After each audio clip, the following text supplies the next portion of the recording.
মহিলারা বাড়িতে জামাত করে মহিলা ইমামতি দিয়ে তারাবির সালাত নামাজি ব্যক্তির কতটুকু সামনে দিয়ে চলা যায়?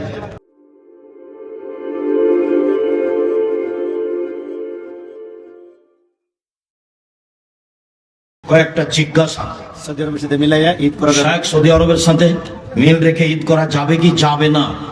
এটা যারা বিদ্যা নেই তাদের এগুলো কথা। সারা পৃথিবীতে এক সময় সূর্য ডুবে, এক সময় সূর্যটা কথা হলো, একাধিক দিন ঈদ হবে, এটাই ঠিক।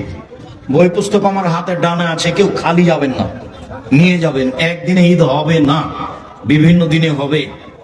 রাসূল সাল্লাল্লাহু আলাইহি সাল্লাম সাহাবায়ে কেরাম সালাতের পর সম্মিলিত মোনাজাত করেন নাই, বিধায়িতা বিদাত। কিন্তু ওনারা আমাদের মতো এভাবে দিন প্রচারের নামে অপচয় করে রাত জেগে ওয়াজ মাহফিল করেন নাই। দিনের আলোচনা করতেন, এশা পর্যন্ত করতেন, 5 বারই আলোচনা করেছেন, সারা দিন আলোচনা করেছেন। সারা রাত বক্তব্যের দেওয়া প্রথা ঠিক নয়, 12টা 1টায় ছেড়ে দিতে হবে যাতে করে মানুষ ঘুমায়। টানা 3 দিন 4 দিন হবে না। আর নির্ধারিত টাকা নিয়ে বক্তাকে নিয়ে আসতে হবে না। ফেতরার চাল যদি মসজিদ কমিটি বিক্রি করে, ওই টাকা ঈদের পরে গরিব মুসাফিরকে দিতে পারে। মসজিদের কমিটির সভাপতি সেক্রেটারি বিক্রি করতে পারে। হাফিজিয়া মাদ্রাসায় দেওয়া যাবে না? এতিমখানা হাফেজিয়া মাদ্রাসায় দেওয়ার বিষয়টি কঠিন, শুধু ফকির মিসকিন না দিতে পারলেই ভালো হয়। সুর দিয়ে ওয়াজ সুর দিয়ে ওয়াজ করা যাবে না। কণ্ঠ খুব শক্ত হতে হবে, মজবুত হতে হবে, 2 চোখ লাল হতে হবে, ভারী হতে হবে। ঈদের তাকবীর কয়টি? ঈদের তাকবীর 7, 5, 12টি। সালাতে রুকুর পরে আবার দাঁড়িয়ে হাত বাঁধার দলিল কি? আবার হাত বাঁধার দলিল আমাদের জানা নাই, আমরা দলিল প্রমাণ করতে পারিনি। রুকু থেকে ওটা হাত ছেড়ে দিতে হবে, সব হাদিস সেটাই বোঝায়। পীরের পায়ে সিজদা দেওয়া হারাম, কাবিরে গুনাহ। পীর বলে কোনো জিনিস নেই। আলেম ওলামা যারা কোরআন হাদিস অনুপাতে কথা বলে তারা আলেম ওলামা, তাদের কাছে আশ্রয় নিতে হবে। পীর বলে কোনো কিছু নেই দেশে।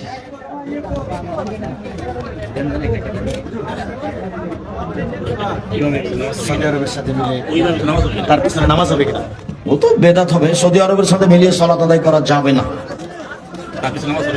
সেই ইমামের পিছনে কি নামাজ হবে? এটা সে ইমামের পিছনে সালাত হয়ে যাবে, কিন্তু এই সালাতে অংশগ্রহণ করতে হবে না।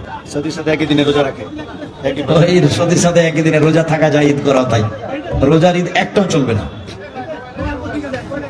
মসজিদের ইমাম বা খতিব যদি সুদের টাকা খায়, ওই ইমামের পিছনে সালাত হবে কি? ও তো হারাম খায়, আপনাদের সালাত হবে, তার হবে না। আবার সৌদি আরবের এরকম ইমাম বাদ দেন। নামাজি ব্যক্তির কতটুকু সামনে দিয়ে চলা যায়? 1.5-2 হাত, মোটামুটি তার 5 থেকে 5-6 হাত দূরে দিয়ে যেতে পারে। রাজনৈতিক নেতাদের পক্ষে দলের টাকায় ইফতারে দাওয়াত দিলে খাওয়া যায় কি? রাজনৈতিক দলের টাকায় ইফতার, এসব ইফতার মাহফিল করাই ঠিক নয়। অত হইচই হয়, দাঙ্গামা হাঙ্গামা হয়, ওগুলো থেকে বিরত থাকতে হবে। শেখ আপনি বলেছেন সৌদির সাথে ঈদ করা যাবে না, তাহলে প্রশ্ন হলো, প্রথম রমজান শুরু হলে শয়তানকে শিকল বন্দি করা হয়, সৌদির শয়তানকে যে 3 শিকল বন্দি করা হয়, তারপরের দিন কি বাংলাদেশের শয়তানকে শিকল বন্দি করা হয়? তুমি আল্লাহর ক্ষমতাকে নিজের মতো করলে পাগল আছেন। রাত দিন পৃথিবীর উপর যে গড়ে একটা পানি নিচু যাবে, এখান থেকে একবারে 50 হাত যাবে, তো এখানে ঢাইলে দিলে তো ওই যে 50 হাত দূরে যাবে, তো ওখানে 1 মিনিট পরে পৌঁছবে না ঢেলে দেওয়া পানিটা? তো রাত পৃথিবীর উপর দিয়ে গড়ে, কোন জায়গাতে 3 ঘন্টা আগে, কোন জায়গাতে 3 ঘন্টা পরে, কোন জায়গাতে 10 ঘন্টা আগে, কোন জায়গাতে 10 ঘন্টা পরে রাত ওঠে। আপনি হয়তো অবগত আছেন, আমাদের ডাকাতিয়া বেন্নড়ি পাড়ায় কিছু ভণ্ড মাজার পূজারীরা নতুন করে মাজার তৈরি করে। মাজারের ব্যাপারে তো আমাদের শক্ত বক্তব্য আছে, মাজার তো রাখা যাবে না, ভেঙে দিতে হবে, ও তো বুখারী মুসলিমের হাদিস। মাজারের সাথে আপোষ করবেন কেন? মাজারের বিরুদ্ধে শক্ত অবস্থান গ্রহণ করবেন, শক্ত অবস্থান। শিরকের একবারে আখড়া, সবচেয়ে বড় শিরক হলো এটা। মহান আল্লাহ তাআলা ঈদুল ফিতর, ঈদুল আজহা এবং আজহার পরের 3 দিন সিয়াম রাখতে নিষেধ করেছেন। তো বাংলাদেশের অনেকেই সৌদি আরবের সাথে ঈদ পালন করছে। যারা সৌদি আরবের সাথে ঈদ পালন করছে তাদের ভুল হচ্ছে। হযরত মুহাম্মদ সাল্লাল্লাহু আলাইহি সাল্লামকে স্বপ্নে দেখার আমল কি কি? কোনো আমল নেই। স্বপ্নে দেখা যেতে পারে, ভালো মানুষ দেখতে পারে। নারীদের কত বছর বয়সে পর্দা করা ফরজ? হাইজ হলে পর্দা করা ফরজ। অঙ্গ প্রত্যঙ্গের পরিচয়ে পর্দা করতে হবে। রাসূল সাল্লাল্লাহু আলাইহি সাল্লামের উম্মতের মধ্যে ৭৩ দলের এক দল জান্নাতে যাবে, কিন্তু আহলে হাদিসদের মধ্যেই তো অনেক দল। আকীদার পরিবর্তন হলে দল হয়, লোকের পরিবর্তন হলে দল হয় না। এটা গন্ডগোল তুমি দেখছো, যেটা নেতাদের গন্ডগোল, দলের গন্ডগোল নয়। দলের আকীদা একটাই।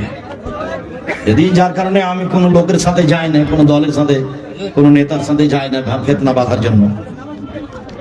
আকীদার পরিবর্তন হলে দল হয়, নেতার পরিবর্তনে দল হয় না। একাধিক নেতা হলে দল হয় না। সুযোগ থাকার সত্ত্বেও জামাতে সালাত আদায় না করে পরে একাকে আদায় করলে কি সালাত হবে? হবে না। দাড়িবিহীন অবস্থায় প্রাপ্তবয়স্ক পুরুষ, অনেক কম। শুকরিয়া, জাযাকুমুল্লাহ খায়ের।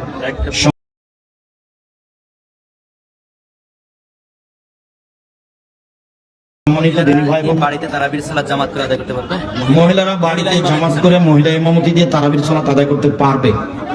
মহিলারা বাড়িতে মহিলার ইমামতিতে তারাবির সালাত আদায় করতে পারবে।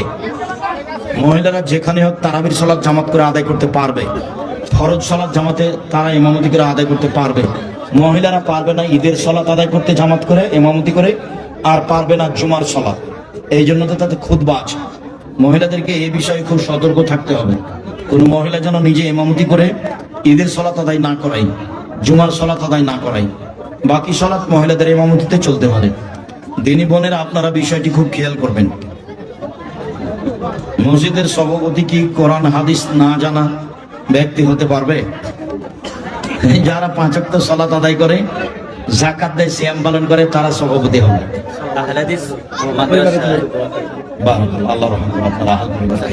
আহলে হাদিস মাদ্রাসায় জানার পরও যদি ছাত্রদেরকে দিয়ে বিদআত করায় কমিটি, তাহলে এই দায়ভার কার উপরে যাবে? আহলে হাদিস মাদ্রাসায় কমিটিরা যদি ছাত্রদের বিদআত করায়, তাহলে কমিটিরা দায়ভার বহন করবে। আর ছেলের গার্জেনকে ছেলেকে এখান থেকে সরিয়ে নিতে হবে। জামিয়া সালাফিয়া তো আছেই, ৫,০০০ ছাত্র আছে। কালকে যদি ৫,০০০ ওখানে নিয়ে যাওয়া হয়, কোনো সমস্যা হবে না ইনশাআল্লাহ। ৫১৯ জন ইয়েতিম অসহায় আছে, কালকে ৫১৯ জন যোগ হলে কোনো সমস্যা নেই। শুকরিয়া, জাযাকুমুল্লাহ খায়ের। আমি আপনাদের সকলের কল্যাণ কামনা করে, বিশেষভাবে এলাকার দিনী বোনদের আমি আন্তরিকভাবে কল্যাণ কামনা করে কথা শেষ করতে যাচ্ছি।